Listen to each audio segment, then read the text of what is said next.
Rashati Vedanta Narayan Goswami Maharaj Shri Gurudev Ki Jai. Nitila Pravishtam Vishnupa Rashata Rashata Shmar Bhakti Vedanta Vaman Goswami Maharaj Ki Jai. Nitila Pravishtam Vishnupa Rashata Rashata Shmar Bhakti Vedanta Swami Maharaj Shri Prabhupada Ki Jai. Nitila Pravishtam Vishnupa Rashata Rashata Shmar Bhakti Pragyan Keshav Goswami Maharaj Ki Jai. Nitila Pravishtam Vishnupa Rashata Rashata Shmar Bhakti Siddhanta Saraswati Goswami Prabhupada Ki Jai. Nitila Pravishta Mahabhagavat Shilagokshara Babadi Maharaj Ki Jai. Nitila Pravishta Shila Satchitaranda Bhakti Vinod Thakur Ki Jai. Nitila Pravishta Vaishnava Sarvabhauma Shila Jagannath Das Babaji Maharaj Ki Jai. Shri Rupanu Gauriya Guru Varga Ki Jai.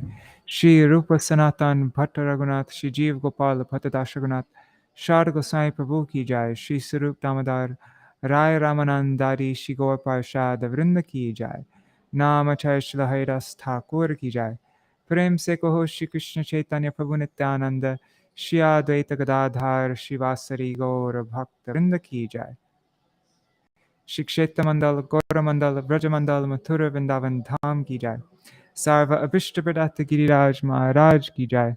Shri Radha Kunda Shama Kund Ki Jai. Shri Yamuna Devi Ganga Devi Ki Jai. Shri Tulsi Maharani Vrinda Devi Ki Jai. Shri Bhakti Devi Ki Jai.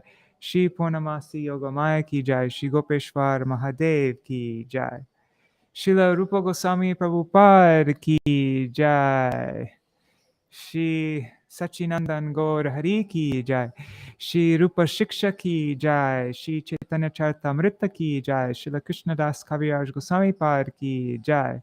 Shri Harinam Sankirtan Ki Jai. Ananta Koti Vaishnav Vrinda Ki Jai. Samagata Gaur Bhakta Vrinda Ki Jai. Shri Nitai Gaur Premanande Hari Hari Bo. Dandavat pranams, everybody. Raseshwari Mataji, Yashoda Didi, Manjari Didi. So today is I'm only going live here on YouTube. I'm not going live on Facebook. So there'll be a lot less people here. I've never done anything like this before, but I'm going to do a test right now because this morning what time is it now? It is 7:44 right now. And at what time? I think 9 o'clock. Well, at 8:45, so in an hour from now, I'm supposed to sing. And then right after I sing, I'm supposed to go live to speak in this Rupa Goswami conference. And so the topic, so that will probably be around 9 o'clock or 9:15. And the topic I'm supposed to speak on is Rupa-śikṣā. And I don't know, we've been studying Rupa-śikṣā for a long time now, but I've had some mental block for preparing for this. I don't know why.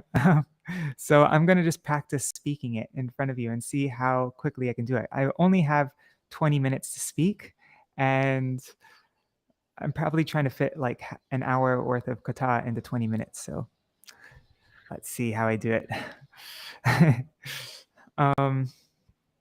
So yeah, you're like I'm getting practice now by speaking to you, and we'll see how it goes.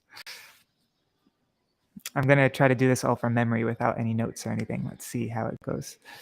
Okay.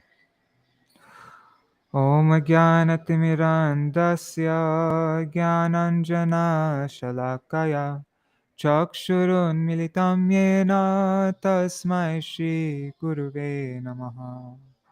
Namo Om Vandeham Shri Guru Varam Shri Rupanuga Pravaram Brajarasa Rasikam Cha Narayanam Tam Prapanam Shri Guru Charanam Vande Ramana Prishtaya Bhutale Shri Rupanuga Bhaktidam Cha Kripa Murti Narayanam Shri Chaitanya Manobhishtam Sthapitam Yena Bhutale Swayam Rupa Kadamahyam Dadati Swapadantikam Namo Mahavadanyaya Krishna Prema Pradayate Krishnaya Krishna Chaitanya Namne Gauratishe Namaha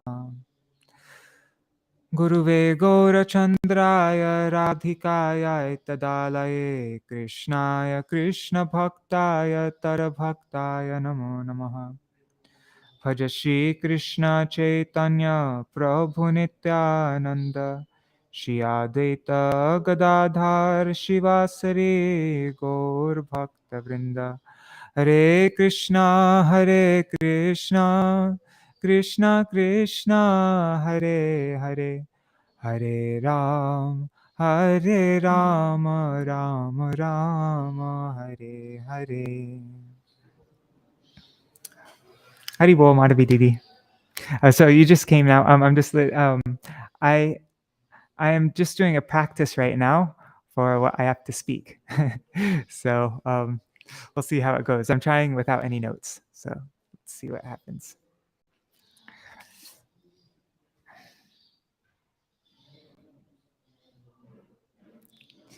Yeah, Yashoda Didi. But now I don't have anybody here to correct me, so it's kind of scary. All right.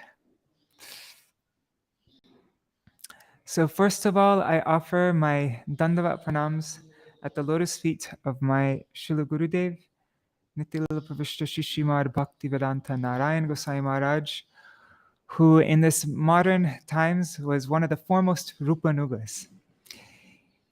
Rupa Goswami, we glorify Srila Rupa Goswami as he who Sri Chaitanya Manobhishtam, who completely fulfilled the inner heart's desire of Sri Chaitanya Mahaprabhu. That thing which Sri Chaitanya Mahaprabhu wanted to come to this world to give, he accomplished that through Srila Rupa Goswami. He chose Srila Rupa Goswami to be the person to fulfill that purpose of his descent, to give us this Ragamai Bhakti, this Rupanuga Bhakti. So in modern times, this very thing that Mahaprabhu came to give, which he gave through Srila Rupa Goswami, it was being neglected. People weren't appreciating it. Or they thought, no, we can't go there, it's too high. So it was just being left alone, neglected. And even worse, people were misunderstanding it and misinterpreting it and going off the path of bhakti, thinking that they were following Srila Rupa Goswami. So in this modern time, my Srila Gurudev, he brought these very esoteric, high teachings, and he very carefully and sensitively, he gave it to devotees of all different levels. To small children, to senior Prabhupada disciples and other disciples of Srila Bhaktisiddhanta Saraswati Thakur, to all the Mathura Vasis, to different Gaudiya Math brahmacharis. He, according to the people's level, in a very appropriate way, he gave these Rupanuga teachings. And every year he would have this festival, which all morning and all evening for 3 days, he would gather everybody together to glorify Srila Rupa Goswami. So I just feel so fortunate having come in contact with one of the foremost Rupanugas. And so I'm offering my pranam to my Srila Gurudev. He completely embodied these teachings and he gave everybody enthusiasm to want to aspire to become a Rupanuga themselves. So I'm offering my pranam to my Srila Gurudev. And also I offer pranam to Srila Prabhupada, who, taking the order of his Gurudev, Srila Bhaktisiddhanta Saraswati Prabhupada, he made that order his life and soul. And what was that order? Is to bring these teachings of Rupa Goswami to the West, to the most unfortunate people. He made them the most fortunate people, and like otherwise they'd just be hopeless. But actually, he made, and this is all. Sorry, I'm going off.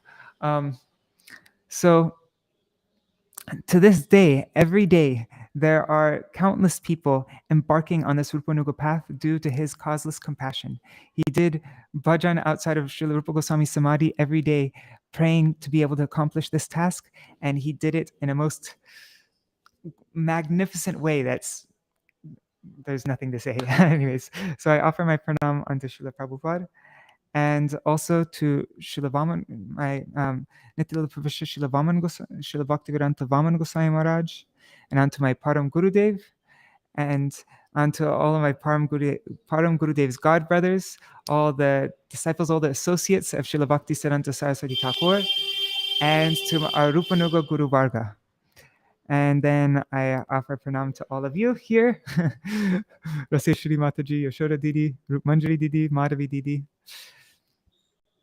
So I first want to go through all the events leading up to Rūpa-śikṣā. I just give a little synopsis of the history, and then we'll jump into Rūpa-śikṣā.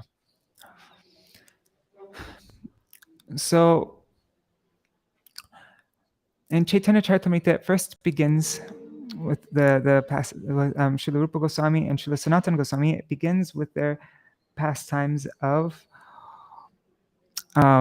being employed under the Nawab Hussain Shah, the ruler of Bengal at that time. And their names were, what was their names? Amar and Santosh. That was Rupa Goswami and Sanatana Goswami's names. But working for the Hussain Shah, their names became, what is it? Dabir Khas and Sakar Malik. And so at this time, Mahaprabhu was traveling with, and there was a big group of people following him, attracted to Mahaprabhu. And so this got the attention of Hussain Shah. And so Srila Rupa Goswami, what is his name? Dabir Khas, he pacified him and said, there's nothing to worry. This is a great saint and he has no bad agenda or anything. And he pacified the king and he spoke the glories of Mahaprabhu. And so that he wouldn't disturb Mahaprabhu and the devotees. And then in the middle of the night, Rupa Goswami and Sanatana Goswami, they snuck out and they went to meet with Mahaprabhu. First, when they went there, they saw Nityananda Prabhu and Haridas Thakur. And then Nityananda Prabhu, Haridas Thakur, they went and informed Mahaprabhu that these two personalities came. And then Rupa and Sanatan, they took straw in their teeth and they fell on the ground like rods. And as soon as they got up and saw Mahaprabhu, they were overwhelmed with joy and they began to cry. And they offered so many beautiful prayers to Mahaprabhu, describing all of Mahaprabhu's glories, and also they're expressing their extreme humility. And these prayers are very special, very famous in our Gaudiya Vaishnav family. Srila Bhaktivedanta Bharati Goswami Maharaj especially would quote these prayers of humility so often of Rupa and Sanatan. And so Mahaprabhu said to them that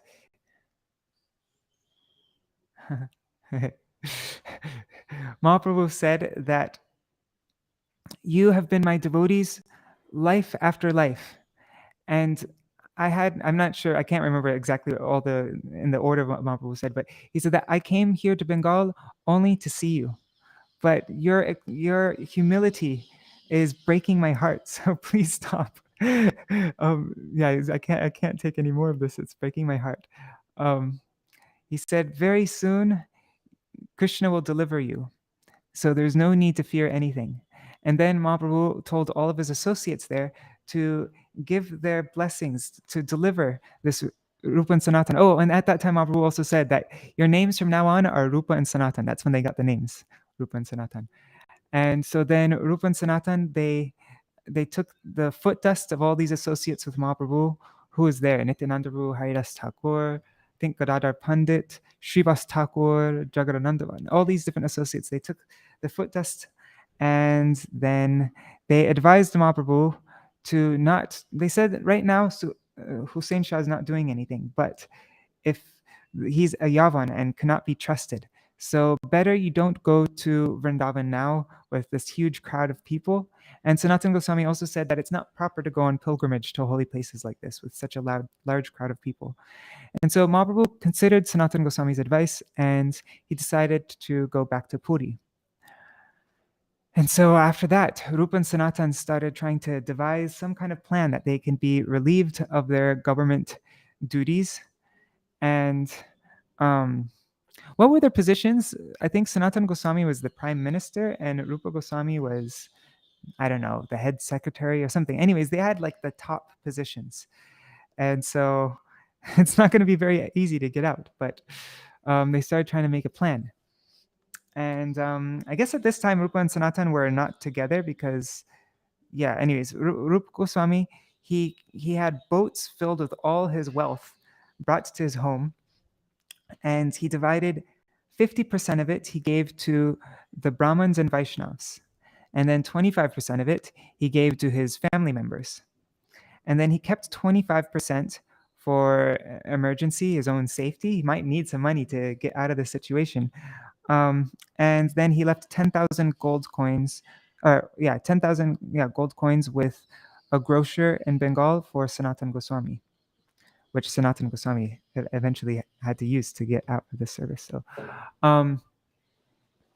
and then Rupa Goswami, they found out that Mahaprabhu was back in Puri, and that he was planning on going back to Vrindavan again.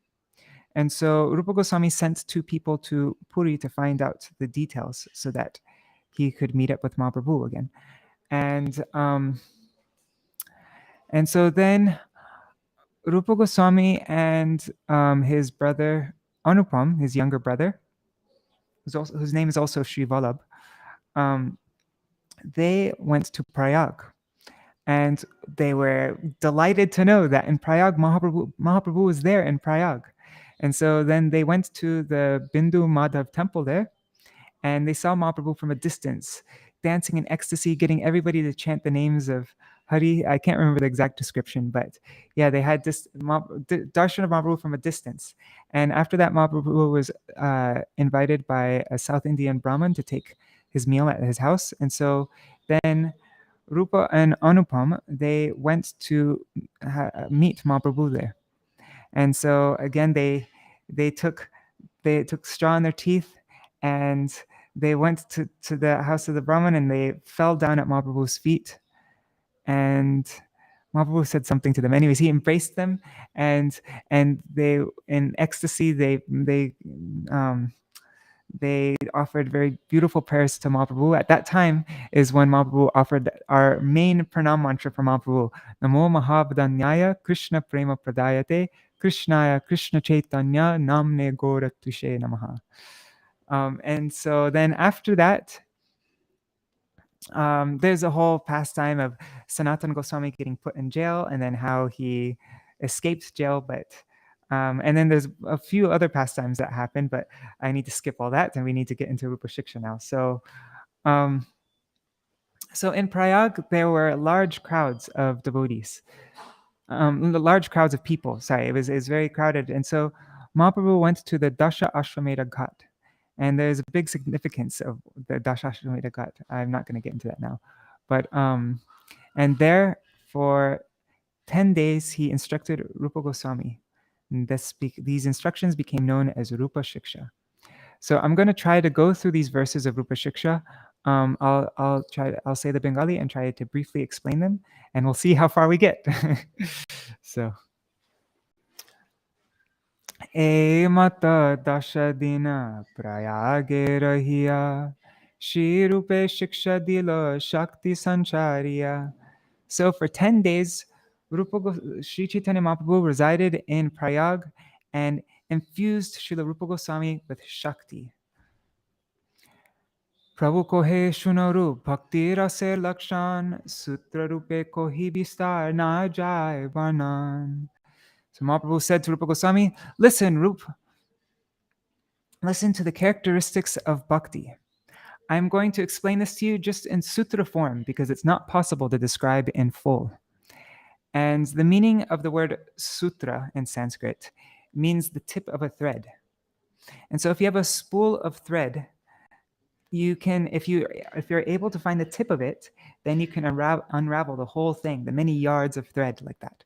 And so Sri Chaitanya Mahaprabhu, all these instructions were just tips of threads, and with these threads, Srila Rupa Goswami was able to unspool the Bhakti Rasamrita Sindhu, this ocean of Bhakti Ras, and Ujjala Nilamani, and so many other scriptures. He took all these threads that Mahaprabhu gave him and was able to accomplish this.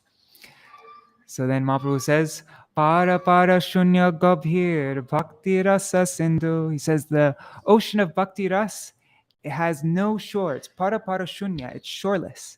And gabhir, extremely deep. Tomai chakaite tar kohi eka bindu. I am going to make you just taste one single drop. I'm just going to tell you one drop. And my Gurudev said that this one drop was enough to inundate the whole universe. And with this one drop, in one drop of the ocean has all the properties of the ocean. And so with that one drop, Srila Rupa Goswami gave us the Bhakti Rasamrita Sindhu, the ocean of Bhakti Ras. So first, Mahaprabhu starts out explaining our insignificant position. He shows us what our situation is in this material world. So now we're zooming out and we're seeing what is the position of all the unlimited jivas in this universe. He says, E matta brahmanda bhori ananta jiva gan chorashi laka yonite koro ye brahman. He says in this brahmanda, this brahmanda is filled with unlimited living entities. In every atom, there's living entities everywhere. And they're constantly going up and down, sometimes up in the taking birth as demigods, and sometimes taking birth as little microbes. But they're unlimited living entities going up and down, up and down. And now Mahaprabhu takes just one of these living entities and we'll take a close look at just one of these living entities. Let's zoom in now.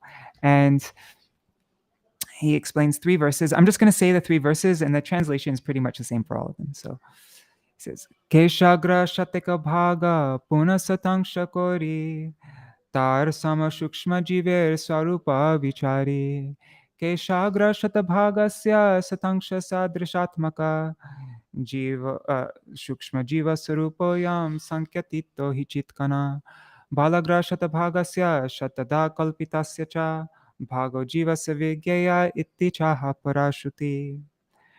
If we get the tip of a hair and we divide that tip into 100 portions, then we remove 99 of them, and we have that one little piece left. And then again, we divide that into 100 pieces, and then we remove 99 pieces. That little tiny speck is the size of a jiva. And this is the verdict of the Shrutis. And especially Shvetashvatara Upanishad, that's where this verse came from.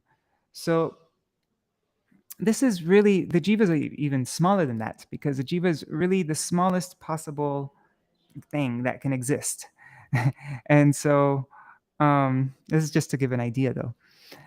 And so now Mahaprabhu, he quotes from Srimad Bhagavatam that he says, in Srimad Bhagavatam it says, Shukshma nam apyaham jivaha. Of those that are tiny and subtle, the minute particles, I am the jiva. And so in this, we see our oneness with Krishna. We see that Krishna is the jiva of all the subtle elements, and I'm a jiva. So then does that mean that I'm the same as Krishna? So there's oneness. But then in the next verse from Srimad Bhagavatam, he explains how, no, there's great difference. And in this verse also, he explains Sambandha Tattva. So now we're understanding who I am and who Krishna is and what our relationship is. And in this Rūpa-śikṣā, first Mahaprabhu goes through Sambandha Tattva, and then especially Abhideya Tattva, the process for attaining our goal, and then Prayojan Tattva, the goal itself. So now we're in Sambandha Tattva. There's this verse from Srimad Bhagavatam. Aparimita dhruvastanubrato yadi sarvagatas tarhi nashashyate tiniyamo dhruvanetarata ajani chayanmayantara vimuchaniyantri bhavet samamanujanata yaramata matadushtaya. This is from the prayers of the Shrutis in chapter 87 of the 10th canto. So the Shrutis say, forgot which Shruti this one is. I think it's the Kena Upanishad. He's praying. O Lord, O Dhruva, there are countless jivas in this world. Sorry, in this universe. But if we consider that they are Dhruva, that they are fixed in their bodies that they have, that their forms are fixed, and that they are all pervading, then tarhi, then they could never come under your control. That you couldn't have any sovereignty over them, and niyamata, you couldn't have control over them. O Dhruva, O you who are really truly fixed in your eternal Swarup. So, and then what's the next line? I need to look up this verse afterwards. Then he says that these jivas are ajani, they are generated from you, and yad mayam, their very substance, their very forms are coming from you. They're made of you. And so tad avimucha, therefore, they can never be separated from you. Just like a clay pot can never become separated from clay. It's made of clay, so it can never become separate from clay. And so those who say samam anujanatam, those who suppose that jivas are equal to you, yad amatam, it's not even like worth saying. It's so bogus. Mata dushtataya, their conceptions are completely full of faults. And so this establishes our eternal relationship with Krishna, that we are completely under Krishna's control and we are made of Krishna. We can never become separate from him and independent from him. And actually, this verse, there's an explanation by Prabodhananda Saraswati Thakur where he goes very deep into this verse. I'm not going to be able to speak this in the thing. Oh my God, it's already 26 minutes. See, so I would be out of time by now. So anyways, I'm just going to explain everything and then I'll try to work on condensing it all. But yeah, Srila Prabodhananda Saraswati Thakur, he gives an amazing explanation of this verse, how so you know when Karanadaksha Vishnu, when he breathes in and he breathes out, you know, when he breathes in, all the universes and everything comes into him, and when he breathes out, everything emanates from his pores. And so at that time, the Shrutis come out of Mahavishnu's pores, and then they begin to sing prayers to Mahavishnu to wake him up. And these prayers, this is called the Shruti Stuti in Srimad Bhagavatam. But we hear how actually the Shrutis became gopis, the Shruti Chari gopis, right? They did sadhan and they're able to become gopis. And so actually, Srila Prabodhananda Saraswati Thakur, he explains the general meaning of the verses, the external meaning of these prayers, just like when any emperor comes, you know, that everybody glorifies the emperor, sings these prayers like that, these glories of the king. So like that's they're externally, you know, telling the glories of Mahavishnu, but actually internally, since they're trying to do the sadhan to become gopis, they are making prayers to internally. They're absorbed in waking up Radha Govinda from their pastimes out in the kunjas, and so all these prayers that they're making have a hidden meaning that completely relates to Radha and Krishna's pastimes. And especially with this prayer, there's one that relates to the moods of the Vrajavasis, but then even a deeper meaning which relates exclusively to those in Radha and Srimati Radhika's party. That's like very exclusive, like full of Radha Pakshiyata, like being completely partial to Srimati Radhika. And it's an amazing explanation, which I need to learn it and understand it more. But when I heard it, my mind was just blown. So anyways, this is a very special verse. But anyhow, that's that. So now, continuing on, Mahaprabhu will now explain the rarity of bhakti, how rare it is for a jiva to come in contact with this bhakti. So we heard how there's unlimited jivas going up and down in the material universe, and then he says, Tar madhe stavara jankama duibe jangame tiryaka jala stala char vibhed.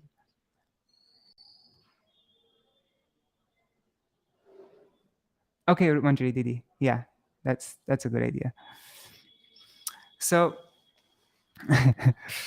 this is probably going to end up being an hour thing that I do right now, and then I'll have to figure out what I take out.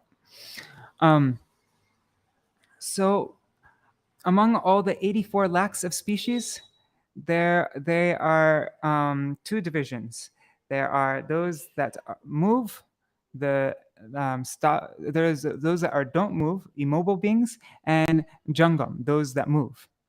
And of those that move, those are further divided into three.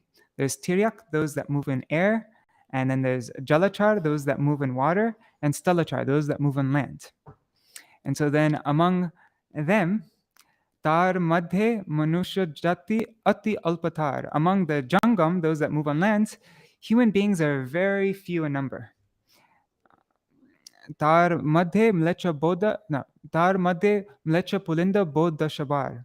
And among the human beings, many of them are mlechas, meat eaters, pulindas, low class, like just low class people. These are different categories of low class, like people outside any kind of, I don't know what you say. Actually, no, these are people who don't have faith in the Vedas. That's what it is. And Buddhists, Bodha, and Shabar, another class of tribesmen or something. I mean, it's a mountainous tribe. Yeah. So then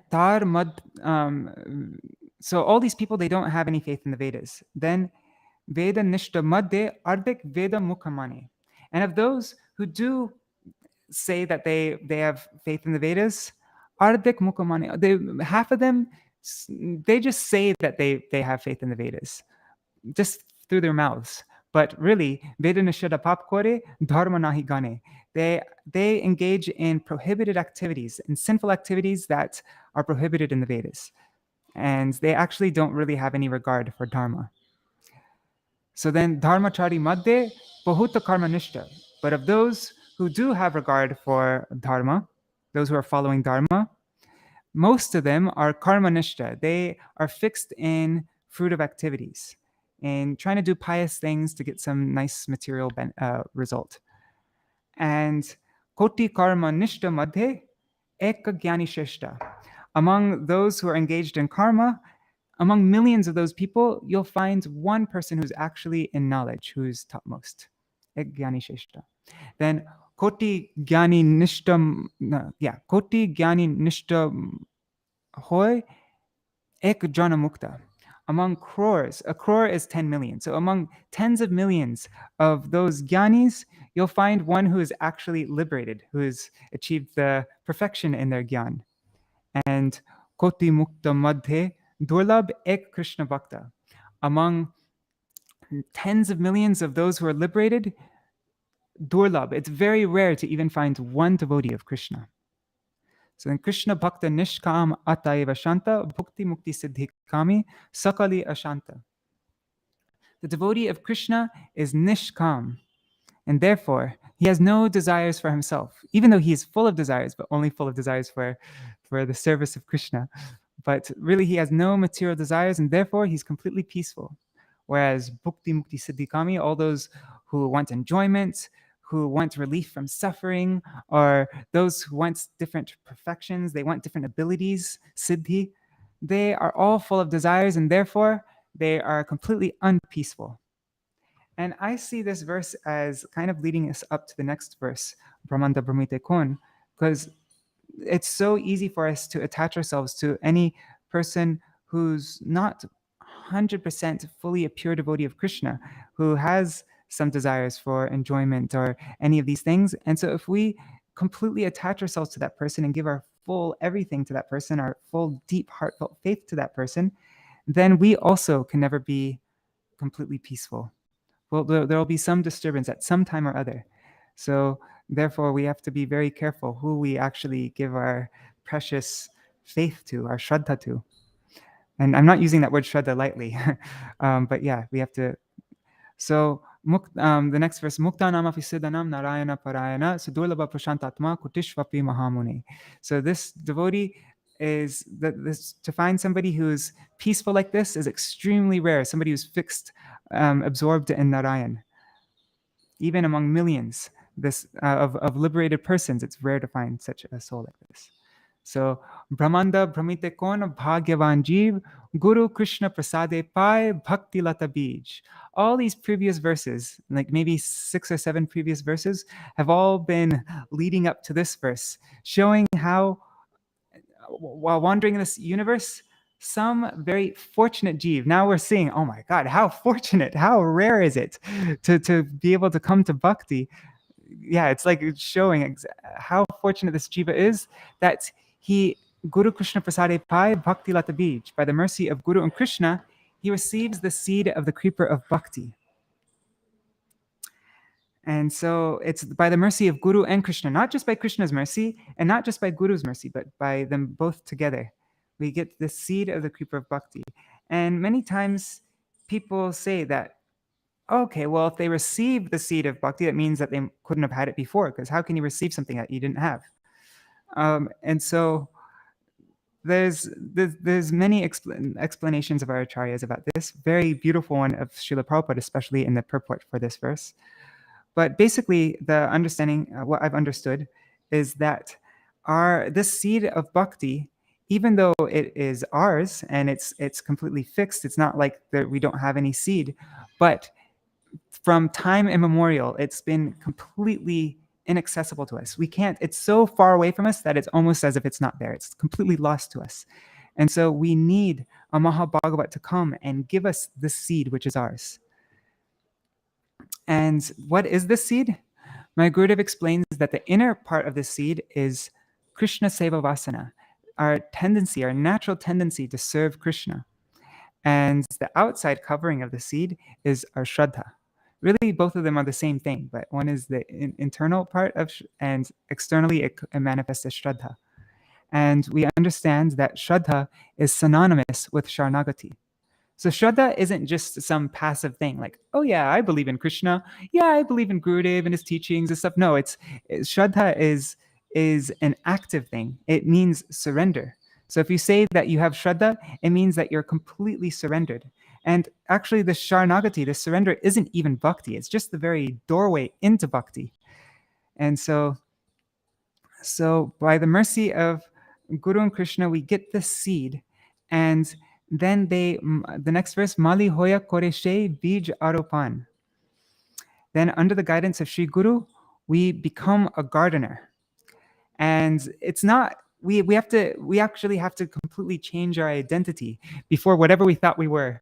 If we were a doctor, an artist, a musician, a scholar, or whatever conceptions we had of ourselves, now we need to get rid of that, because this taking care of the bhakti seed, it's not just like we get a seed and then we have to water, and we actually have to completely become a gardener, and everything else falls away, because this bhakti creeper takes a lot of attention, full 100% everything that we got to be able to grow. And the water is Shravana Kirtana Jale Koro Sechan. We water it with the water of Shravan and Kirtan. And in Srila Bhaktisiddhanta Saraswati Thakur's Anubhashya, he explains what this water is. He says that this water is, so there are many different forms of Shravan and Kirtan, right? And so, but what is the water that the seed really needs? It needs clean water that's not, this Bhakti Lata is very delicate. And so we need to make sure that we're giving the purest water to this Bhakti Lata. And especially the water that the Bhakti Lata needs is the Shravan, the words coming from the lips of Sadhguru, of Sri Guru. So we hear those words, and then the kirtan is those words that we heard from Sri Guru. Then when we try to do kirtan, when we try to speak those words, we try to express that glorification that we heard from Srila Gurudev. That is really the water that nourishes this Bhakti Lata Bij more than anything. This is what actually will cause it to sprout and grow. So we should only perform kirtan. We should only hear the kirtan of our Srila Gurudev and perform kirtan of those words that we heard from Srila Gurudev. That's the water. And so when that happens, then Upajiya Bade Lata Brahmanda Bhedi Jai. Then with that water, the seed will sprout and it will start to grow. And it will grow up and up and up.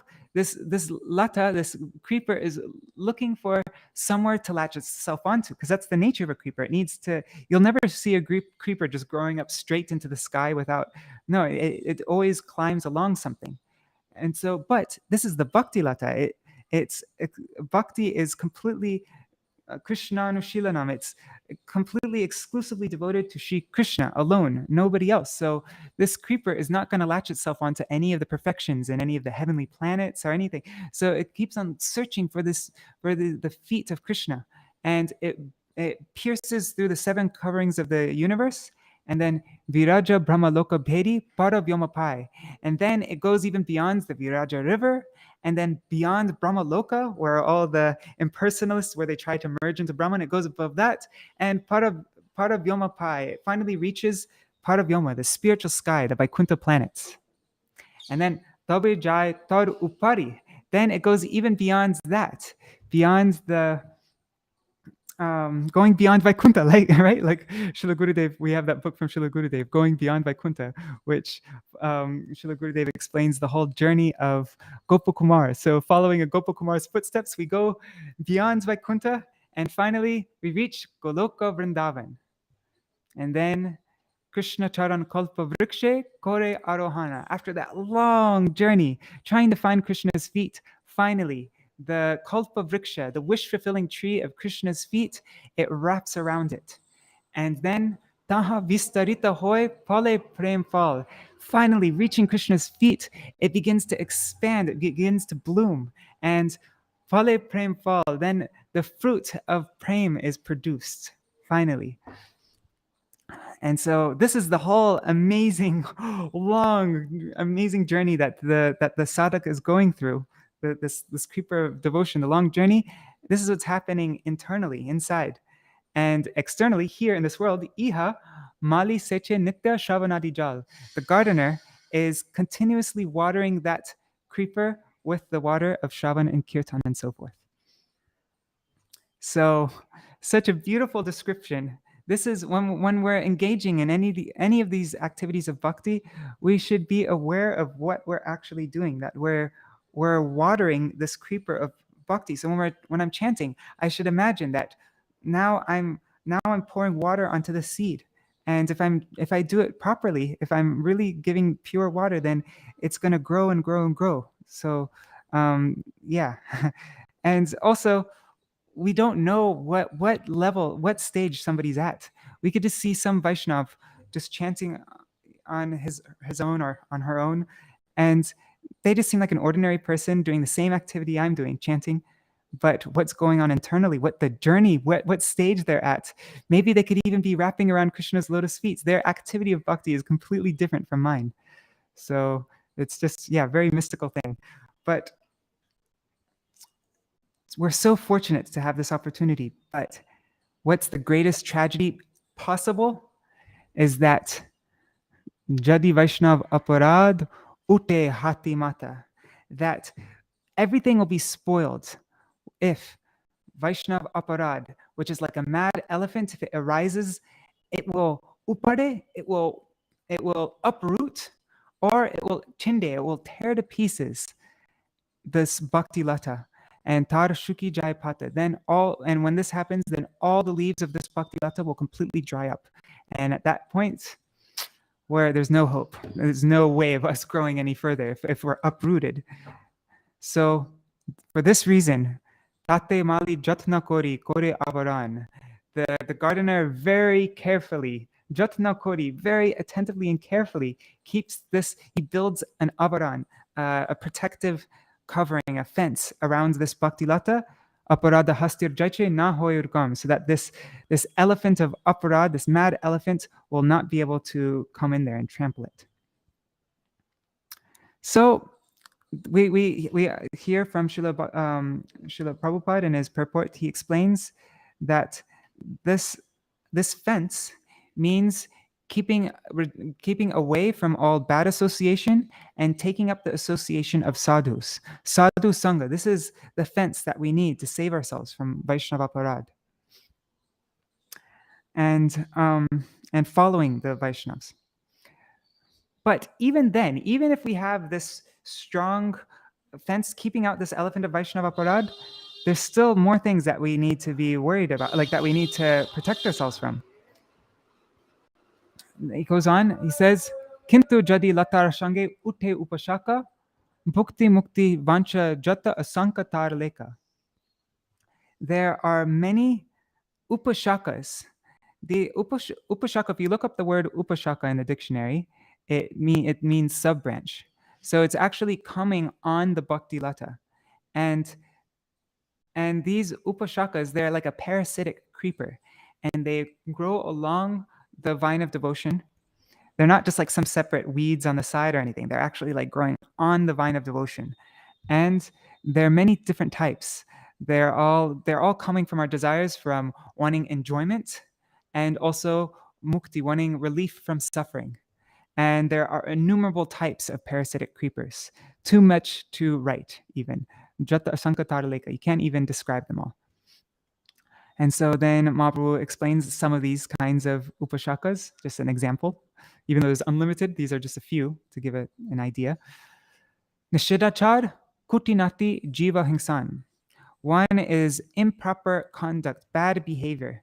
That is, and what do we hear in Chaitanya Charitamrita? It says, asat sangatyaga e Vaishnava achar. The behavior, the proper, what Vaishnavas, what do you say? Their conduct is, their good conduct is in keeping asat sangha far away.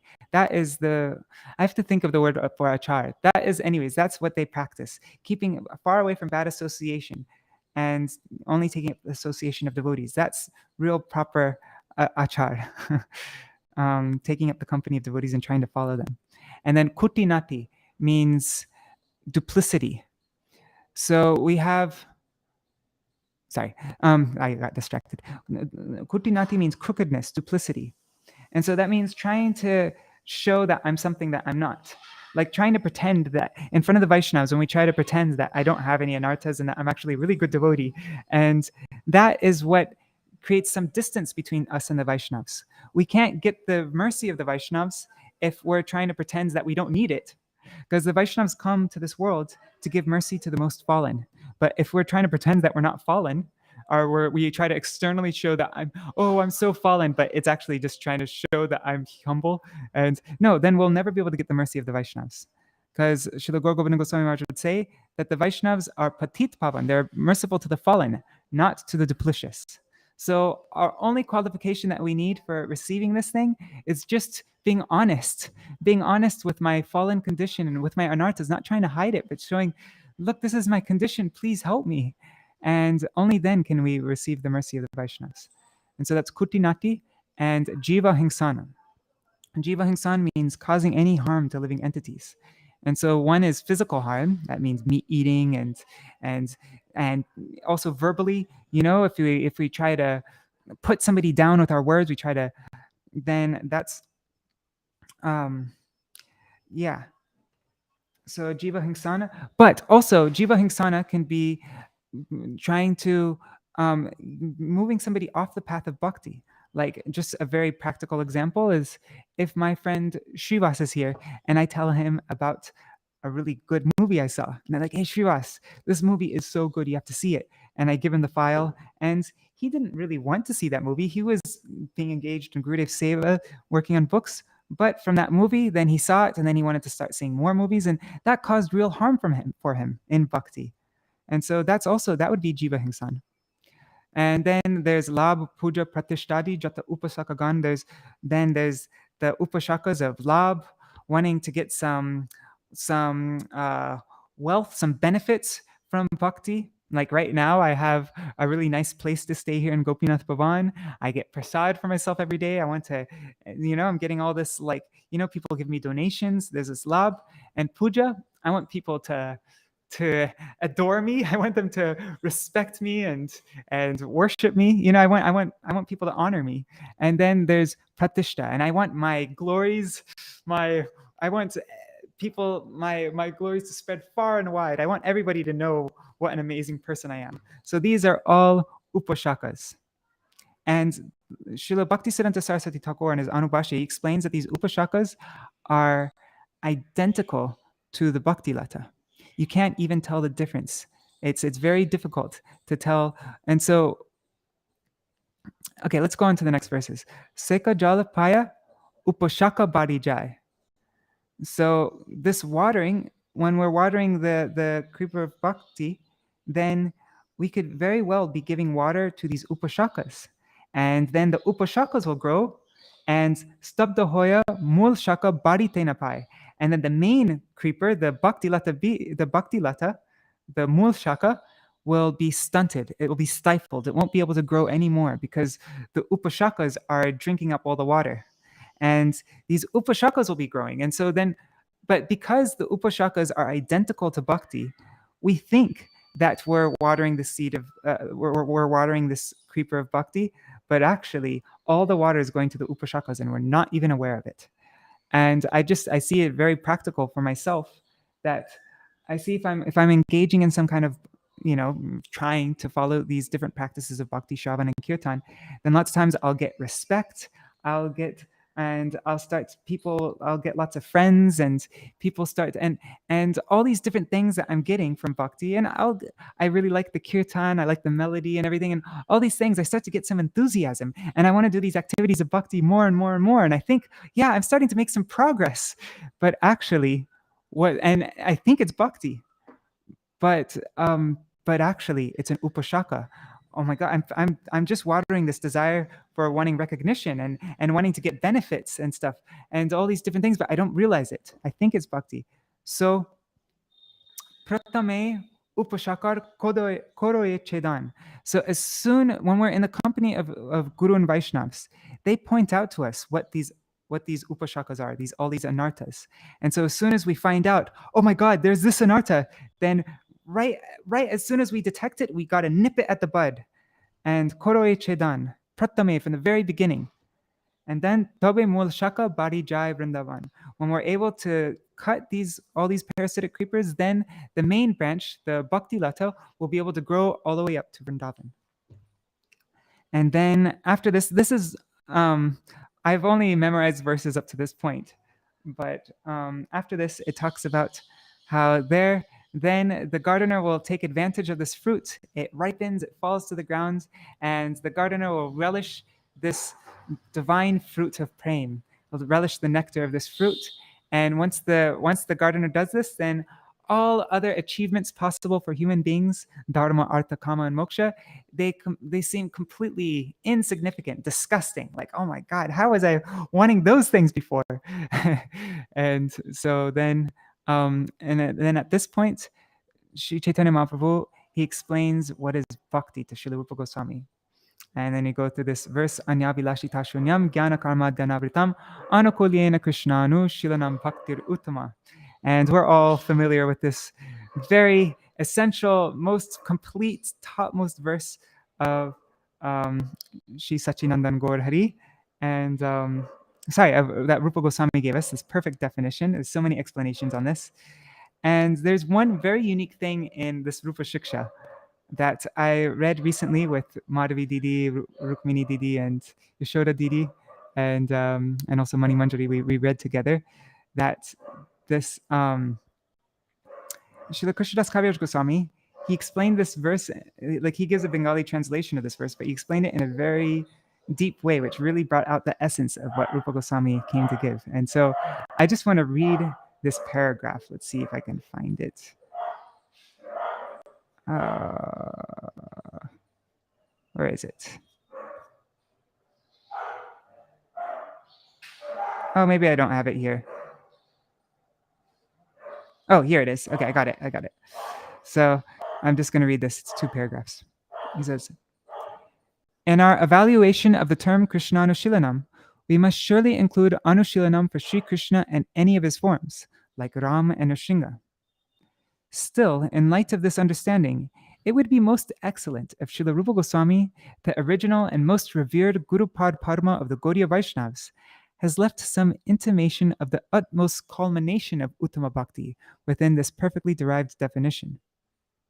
That culmination which is observed in the most exalted stages of the Gaudiya Vaishnavas bhajan. Srila Krishnadas Kaviraj Goswami was a most distinguished associate of Srila Rupa Goswami. Due to their great intimacy, he understood what was in Srila Rupa Goswami's heart, and has therefore written in his Bengali rendition of this verse. He writes, "Anukule sarvendriye Krishnanu shilana." within his translation of this verse, he's written those words, Anukule Sarvindriya Krishna Anushilan.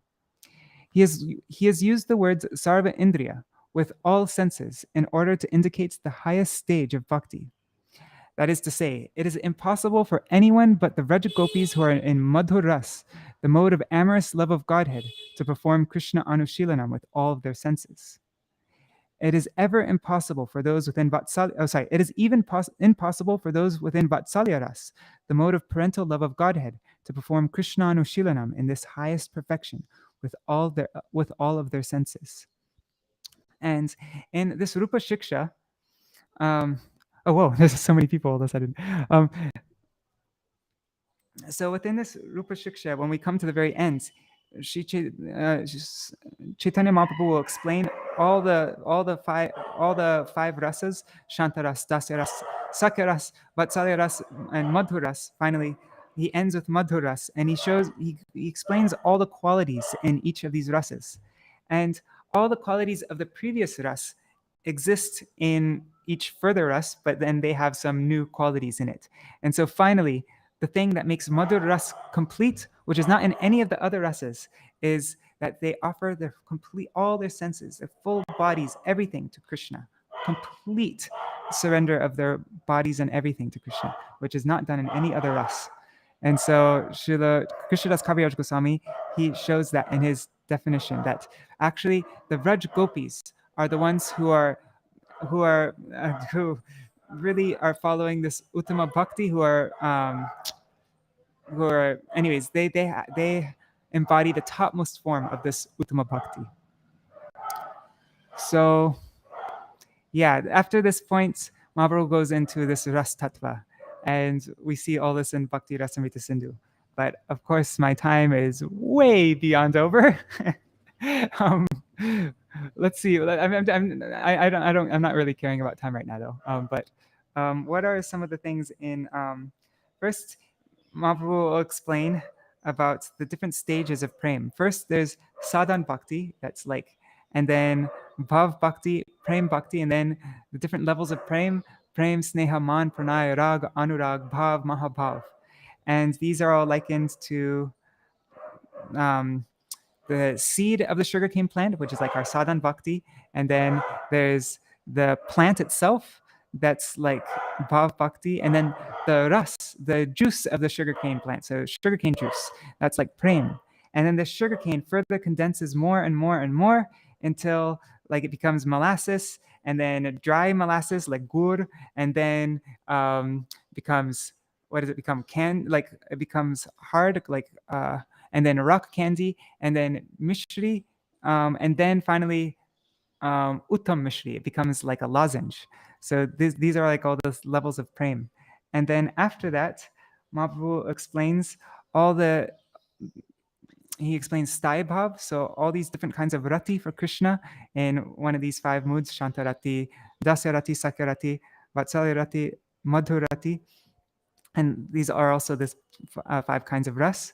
And then all these rasas, they can either be mixed with Aishwarya Mishrit ras, Rati, Aishwarya Mishrit Rati, or Kevala Rati. Kevala Rati means that there's no mixture of any kind of mood of opulence. It's fully pure, only this attraction for Krishna. And so that's only shown by the Brajvasis. All other devotees of Krishna, there's mixed with some kind of Aishwarya. And so Mahaprabhu goes through and he shows examples of each of these 2 kinds of Rati, the Aishwarya Mishrit one and the Kevala Rati. And then after this, Mahaprabhu goes through, what's after that? Then Mahaprabhu goes through and explains the characteristics of which I already explained a little bit, of all the different characteristics of Shantaras, and then beyond that, all the additional characteristics of Dasyaras, and then beyond Dasyaras, all the additional characteristics of Sakya Rati, and then Vatsalya, and then finally culminating in Madhuras. I haven't actually studied this part really, so I'm not so clear on everything, but yeah, and then that's the end of Rupa-śikṣā. So yeah, So what I'm supposed to speak in 20 minutes, I just finished in 1 hour. So I don't know how I'm going to do this. I'm going to have to cut out like, yeah, 75% or more than 75% of what I want to say. And I'm going to do that in how long? It's 8:45. Oh my God, I need to start kirtan now. So, oh my God, I don't even have time to prepare. Jai Shri Radhe. Okay. Vancha kalpatarubhyascha kripa sindhubhyeva cha patitanam pavanebhyo vaishnavebhyo namo namaha. I need to get set up for kirtan now. Wish me luck. This is completely insane what I'm doing. Dandavat pranams Rukmini Didi. Hari bol. All right, I'm ending the video now. Jai Shri Radhe. I'm going to be going live on the Rupa Goswami conference page right now. Anyways, I think it was good for me to have spoken it at least once so that at least I don't go completely blank. And now it might be easier for me to speak more smoothly and condense it more. I don't know. Hopefully, wish me luck, everybody. Hari bol.